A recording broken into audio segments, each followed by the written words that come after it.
black slide? Okay, so anyway, the point I'm making is stress is your friend. The body is designed to grow under conditions of stress.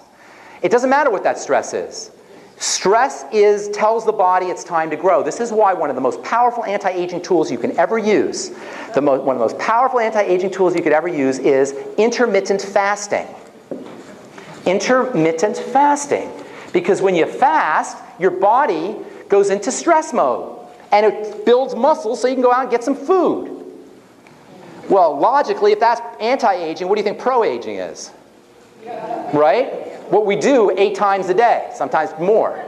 Okay? So the point is when the body has slight amount of stress, the correct amount of stress, it gets the message it better grow. It better build. And when we talk about reversing degenerative disease, we're talking about building.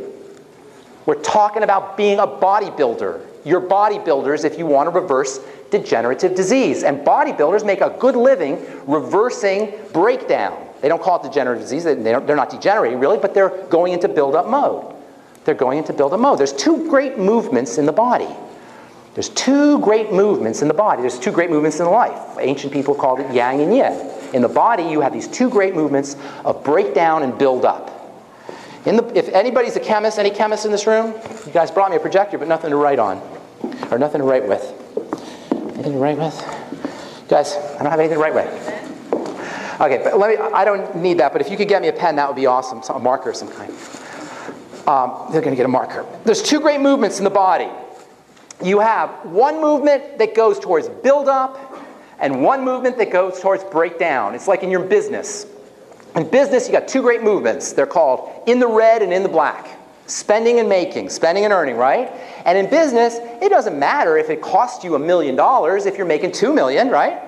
What matters? Bottom line.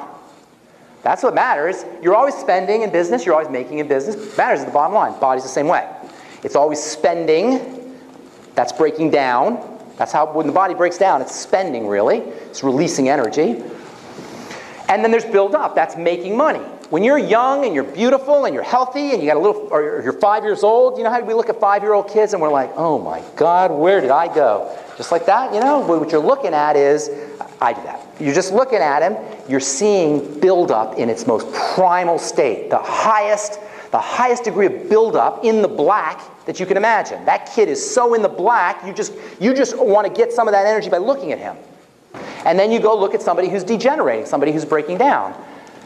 You know what the difference is? That difference is in the red and in the black. When somebody's coming out of the hospital, they're in breakdown mode. When somebody has cancer, they're in breakdown mode. When somebody has degenerative disease, they're in breakdown mode. Our job should be to figure out how to reverse that breakdown mode. How to reverse that breakdown and turn it into build up. And one of the most powerful ways, almost like little magical pixie dust that turns on the building in chemistry or biology, we call it anabolism. Anabolism, anybody hear anabolic steroids, anabolic hormones, right? Anabolism means building up. Catabolism means breaking down. Anabolism and catabolism together make up metabolism. And if you've ever heard of a metabolic disease, which is what all diseases are, what you have is a in the red disease. You have a disease where you're in the red. That's what a metabolic disease is. I love this it's not new, it came out about 15 years ago. Metabolic syndrome, they call it. They always have a syndrome. You know what a syndrome is? It's when they have a bunch of things happening. And it's all in one thing, so they call it a syndrome. Metabolic syndrome always cracked me up because that means everything's going wrong. Your whole body's going wrong because everything is metabolic. Metabolic is the sum total of all the chemistry in your body. So our job should be to reverse the breakdown process, turn it into a building up process, and the number one, or the pixie dust that turns on the building process is stress. How do you like that? You think it's important? You say, oh my God, I should be Superman, right? I got so much darn stress. It's not right. There's a catch to it. There's a catch to it. You see, stress occurs within a context of rest. See, the body likes stress in short bursts and then long, luscious rest. We should be working 1 day a week. If you worked 1 day a week, you would love your job. If you worked only 2 hours a week, you'd be like, no, I want to stay longer. I want more. No, 2 hours, I'm not going to be back for another, right? That's what we should be doing. It's not work that we hate. We love work. We just don't want to work 40 hours just because I love it. You know, I want to work for maybe 6 hours, 5 hours, you know? The body loves a little bit of stress and a lot of rest. A lot, long. That's the way we were born, or that's the way we grew up. On the African savannah, many years ago, hunter-gatherers, they would go out hunt, they'd have a lot of stress, and then they'd kick back and eat their wildebeest for a while. And they'd have a lot of rest, and it was only when agriculture came around that we started to have to really work. That's when you had to really till the fields. Our bodies aren't built that way. Our bodies are not built the way we're treating our bodies in so many different ways. This is the problem with sugar. Our body's not built to handle sugar. It didn't have sugar in the African savannah. There was no fructose. And people talk about how wonderful fruit is. There were no big apples on the African savannah. We were lucky if you had a berry. You know, that's the kind of sugars we need. We're not living in an appropriate way for the way our biology developed. Our biology developed to have certain things so that certain things would trigger the growth response. Why would stress trigger a growth response? It's survival. It's built in, so the animals that survived were the ones who grew when there was stress. The animals who didn't grow, they didn't have descendants like us. It's the way biology works. So we're designed to to grow under certain conditions of stress. And by the way, if you don't want to lose your mind, Alzheimer's disease, you get older, you get forgetful, do crossword puzzles. Right? Learn a new language. Study something different. There's something that happens when we get old. It happens to men, it happens to women, and it happens to young people too. And I call it old man's disease. Okay? But it happens to women and it happens to kids. Old man's disease, I named it after my dad. I discovered it a while ago. He was old. Old man's disease is when you know everything. Everything. Nobody can tell you anything. You know exactly how it is. That's called old man's disease, right? And women have it and kids have it. Everybody has it, right? Right? So, you must know somebody with old man's disease, yes? Oh, okay. You've been called out there, buddy. All right. All right. But the point is that we shrivel. We shrivel up when we become ossified and calcified and fossilized when we have old man's disease. And as we get older and we know everything, we want to be open to new things, always open to new things, always hearing different things. So you want to be able to take in, you want to be able to understand this balance. First of all, you want to be able to understand this balance between stress and rest. Okay? So I don't want to beat a dead horse. Stress a little bit, stress a little bit, rest a long period of time. In the gym, if you are spending more than 15 minutes in the gym a day, you must have a lot of time to kill, because you don't need to spend more than 15 minutes a day in the gym if you do it right. If you're doing sit-ups and you're doing 200 sit-ups, you're doing them the wrong way, because if I show you how to do sit-ups, you won't even be able to do 2. 1 maybe. And let me tell you something else. For people who can't work out, you can get you don't need P90X. You can get a great butt and leg workout just getting out of a chair if you do it correctly. You want to try it? Watch this, okay? Watch this. She's not even going to be able to do this. Get out of the chair, but get out really slowly. No, super slowly. Take 30 seconds to get up. Take 30 seconds. I see. Do it one time. One time. Just do it one time. That's all you'll need. You'll get the best butt workout ever. Do it once a day. Once a day. Once a day. Do it with curls. Do it with a 5-pound set of dumbbells. Get a 5-pound set of dumbbells. Do super slow. Super slow. You won't believe. You won't even be able to do 2 of them. 3 of them, and you'll be done in less than 5 minutes. That's the kind of stress. That's the kind of stress the body responds to. That's the kind of stress the body responds to. Quick bursts of it. If you're going to run, you don't need to run far. Sprint. Sprint for 15 seconds. Watch what happens. That's the kind of workout that you want to do. Are you laughing at me or with me? I can't tell. With me. Okay. Good. That's the kind of stress that you want. Quick burst of stress followed by long rest. Okay, so remember, it's 4 parts. Rest, we don't need any help with rest. Oh, well, maybe we do. Maybe we do, unfortunately, need some help with rest, right? All right, maybe this is a good thing to mention real quickly.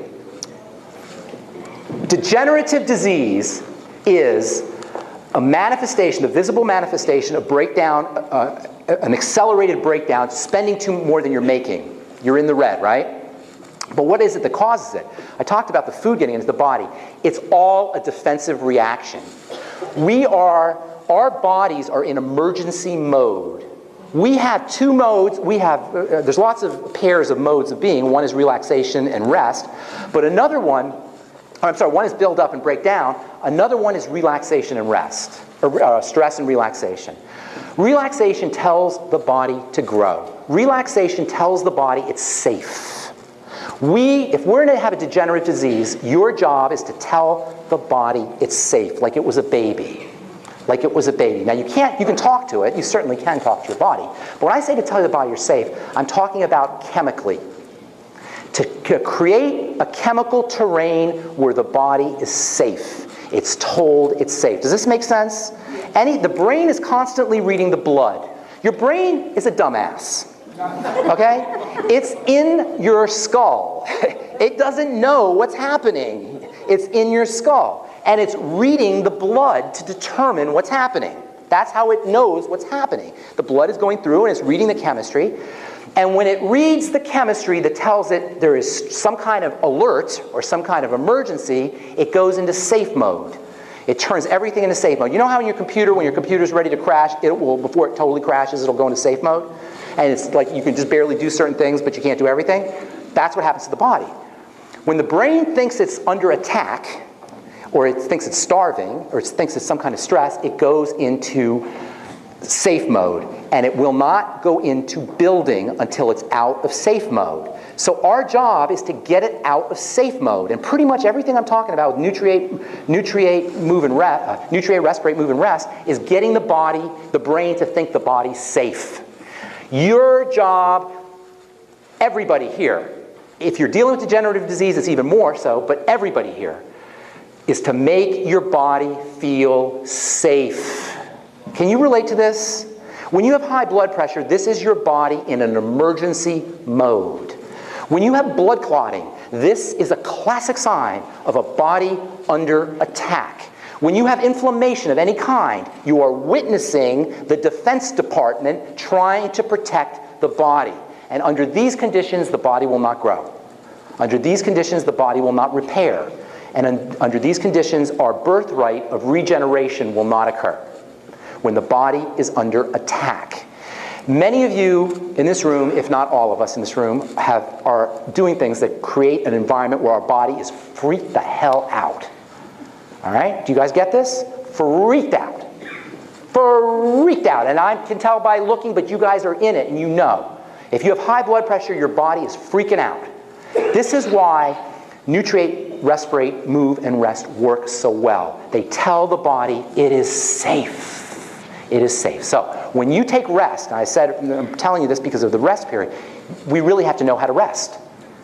How ironic. We really need to know how to rest. You want to know how to rest correctly? Go look at your baby when he's sleeping. That's how you rest. You want to know how to breathe correctly? Watch your baby when he's sleeping. Babies, those innocent, they have no idea what awaits them in the world. Right? They are still oblivious. That's why we love babies. They're still oblivious. Well, we have to learn to rest like a baby. And one of the most important things is breathing. And it's the simplest thing. It is so simple to breathe, but you turn on the body's relaxation response with the breath. It's called the parasympathetic nervous system. You have two nervous systems. Remember, there's two great movements in the body at all times. You've got stress and you've got rest. You've got breakdown and you've got build up. You have a parasympathetic and you have a sympathetic nervous system. These are two nervous systems. The nervous system of stress is the nervous system that gets you ready to run from a saber-toothed tiger. It closes down your blood vessels so that more pressure will come out into the blood will come out at a higher pressure to more organs so they get more oxygen. And it will clot your blood in preparation for being eaten by a saber-toothed tiger. That's what blood clotting is.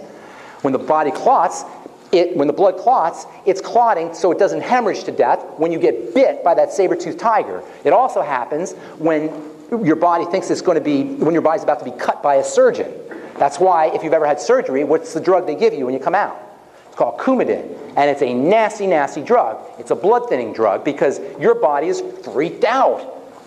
It is freaked out. And so what happens? It closes up on the blood vessels. There's these generic things that happen to the body when it's under stress, and lack of oxygen is a major stress.